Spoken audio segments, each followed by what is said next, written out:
कोई भी insurance policy bye करनी हो या फिर किसी को समझाकर सेल करनी हो, उससे पहले जरूरी होता है कि आपको उस पॉलिसी के बारे में सारी की सारी डिटेल्स बहुत ही बेहतरीन तरीके से मालूम हो। तो इसी के लिए आज हम लेकर आए हैं आप लोगों के लिए HDFC संचय प्लान के बारे में पूरा का पूरा रिव्यू, पूरा प्लान हिंदी में एनालिसिस करेंगे। हर एक चीज को, हर एक पार्ट को बेहतरीन तरीके से समझेंगे, जानेंगे आखिर ये कितना रिटर्न देता है, क्या इसकी सच्चाई है, हर एक चीज को बहुत ही बेहतरीन तरीके से। तो चलिए वीडियो को शुरू करते हैं और हर एक चीज को बहुत ही बेहतरीन से तरीके से समझते हैं। प्लान का नाम मैंने पहले ही आपको बता दिया, HDFC लाइफ संचय फिक्स्ड मैच्योरिटी प्लान। प्लान का एक छोटा सा परिचय मैं आपको देते हुए चलता हूँ ताकि आप समझ पाएं और आप जो है बेस क्रिएट कर पाएं। देखिए, ये जो प्लान है एक इंडिविजुअल प्लान है, नॉन लिंकेड यानी मार्केट से जुड़ा हुआ नहीं है। अब मार्केट से जुड़ा हुआ प्लान नहीं है, इसका मतलब हो गया मार्केट क्रैश करता है, ग्रोथ करता है, मार्केट में कुछ भी उथल पुथल होती है, इस प्लान पर उसका कोई भी असर नहीं पड़ने वाला है। नॉन पार्टिसिपेटिंग है यानी कि यहाँ पर जो है अब बोनस आपको देखने को नहीं मिलेगा। उसके बाद गारंटेड सेविंग प्लान है। कैसा प्लान है? गारंटेड सेविंग प्लान है, यानी आपका जो अमाउंट है आपको पहले से मालूम चल जाएगा क्योंकि यहाँ पर आपको गारंटेड रिटर्न मिलेगा। ठीक है, ये प्लान उन लोगों के लिए बनाया गया है जो रिस्क नहीं लेना चाहते हैं, यानी अगर आप रिस्क नहीं लेना चाहते तो ये प्लान आपके लिए बेहतर हो सकता है। साथ ही साथ फिक्स रिटर्न लेने वालों के लिए, यानी आप अगर फिक्स रिटर्न चाहते हैं, फैमिली प्रोटेक्शन के साथ सेविंग चाहते हैं, यानी प्लान एक हो काम अनेक हो, फैमिली प्रोटेक्शन भी होगा, सेविंग भी होगी। चलिए आगे समझते हैं इस प्लान के मुख्य फीचर के बारे में, क्या मुख्य विशेषताएं हैं। देखिए, यहाँ पर आपको गारंटेड जो है लैप्सम मेच्योरिटी यानी एक मुश्त गारंटेड मेच्योरिटी अमाउंट मिलेगा पॉलिसी पूरी होने पर। यहाँ पर आपको दो चीजें मिल जाती है, एक सिंगल लाइफ और ज्वाइंट लाइफ कवर। ये बहुत ही बेहतरीन चीज है इसमें, यानी सिंगल लाइफ के लिए भी आप ले सकते हैं और ज्वाइंट लाइफ के लिए भी आप इसको बाय कर सकते हैं। यहाँ पर जो है आप पति और पत्नी दोनों एक ही पॉलिसी में कवर प्राप्त कर सकते हैं। अब बात करते हैं प्रीमियम पेमेंट ऑप्शन की। तो यहाँ पर सिंगल पे भी कर सकते हैं, लिमिटेड पे भी कर सकते हैं और रेगुलर पे भी कर सकते हैं। सिंगल पे का मतलब क्या होता है? देखिए, सिंगल पे का जो मतलब होता है सिंपल सा होता है, आप सिर्फ एक बार पैसा देंगे। लिमिटेड पे का मतलब होता है कि निश्चित समय तक आप पैसा देंगे और रेगुलर पे का मतलब होता है जब तक आप पॉलिसी को चलाएंगे तब तक आप पैसा जमा करेंगे। पॉलिसी टर्म यहाँ पर 5 वर्ष से लेकर 40 वर्ष रखा गया है, यानी कम से कम 5 वर्ष और ज्यादा से ज्यादा 40 वर्षों के लिए आप इसका चुनाव कर सकते हैं। डेथ बेनिफिट मल्टीपल क्या होता है? ये जो है सिंगल प्रीमियम में होता है आ, 1.25 गुना इंटू जो है प्रीमियम में 1.25 गुना से लेकर जो है 15 गुना तक, रेगुलर में हो जाता है 10 गुने तक। अब बात करते हैं एलिजिबिलिटी क्राइटेरिया की, यानी कि इसको लेने के लिए जो योग्यता है वो निर्धारित की गई है, कैसे होगी। देखिए, यहाँ पर बताया गया है जो कम से कम उम्र होनी चाहिए वो 90 दिन होनी चाहिए और ज़्यादा से ज़्यादा जो उम्र होनी चाहिए वो 60 से 65 वर्ष हो सकती है। मिनिमम प्रीमियम यहाँ पर 10,000 रुपये जमा करना होता है और पॉलिसी टर्म 5 से 40 वर्ष होता है, जो कि मैंने आपको पहले भी डिस्कस कर दिया, पहले ही मैंने आपको बता दिया। अब हम आगे बढ़ते हुए समझते हैं डेथ बेनिफिट डिटेल्स के बारे में। यदि अगर ये आपने जो है सिंगल लाइफ के लिए लिया था और डेथ हो जाती है पॉलिसी होल्डर की, तब नॉमिनी को क्या मिलता है? देखिए, सेम एश्योर्ड ऑन डेथ देखा जाएगा, उसके बाद डीबीए डीवीएम इंटू प्रीमियम, साथ ही साथ देखा जाएगा 105% ऑफ टोटल प्रीमियम, और उसके बाद देखा जाएगा सरेंडर वैल्यू। अब इन चारों में से जो भी अमाउंट ज़्यादा आता है वही नॉमिनी को प्रोवाइड किया जाता है। तो चारों में से जो ज़्यादा आएगा वो नॉमिनी को दिया जाता है। तो ये प्लान बहुत ही बेहतरीन आपके लिए हो सकता है। ज्वाइंट लाइफ में क्या होता है?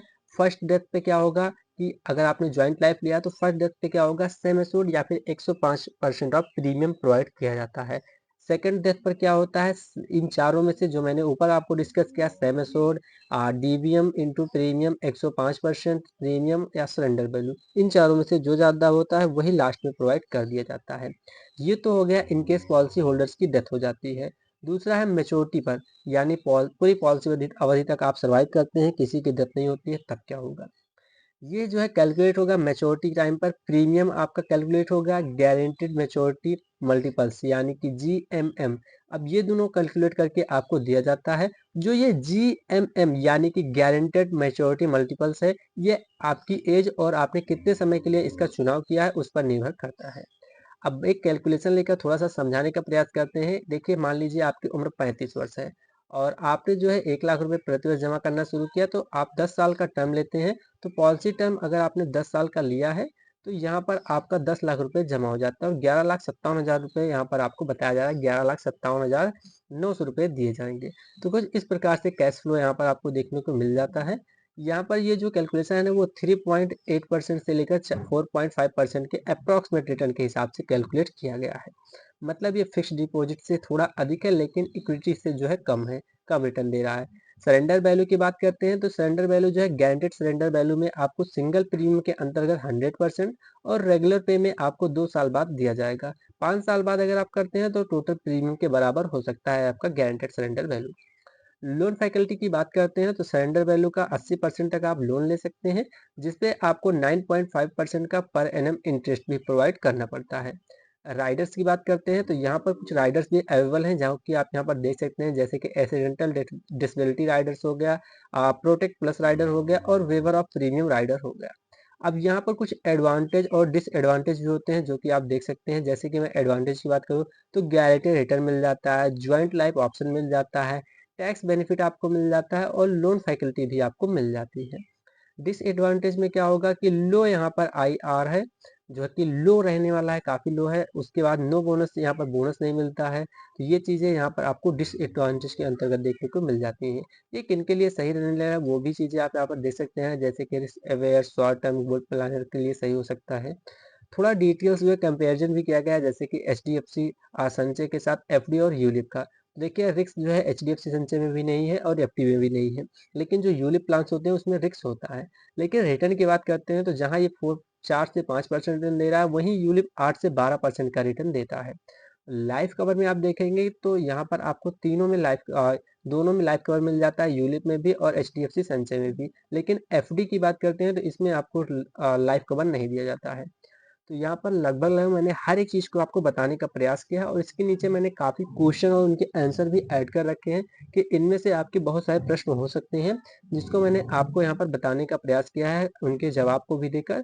अगर आपका इसके अतिरिक्त कोई प्रश्न है तो आप कमेंट बॉक्स में कमेंट कीजिए, मैं वहाँ पर उसका रिप्लाई देने का प्रयास करूँगा। बाकी ये वीडियो आपको कैसा लगा कमेंट बॉक्स में ज़रूर बताइएगा।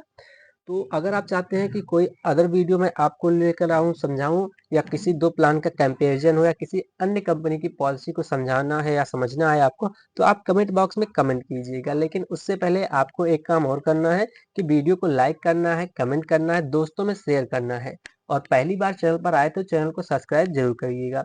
तो मिलते हैं फिर आपके लिए एक बेहतरीन वीडियो के साथ नेक्स्ट वीडियो में, तब तक के लिए जय हिंद, जय भारत।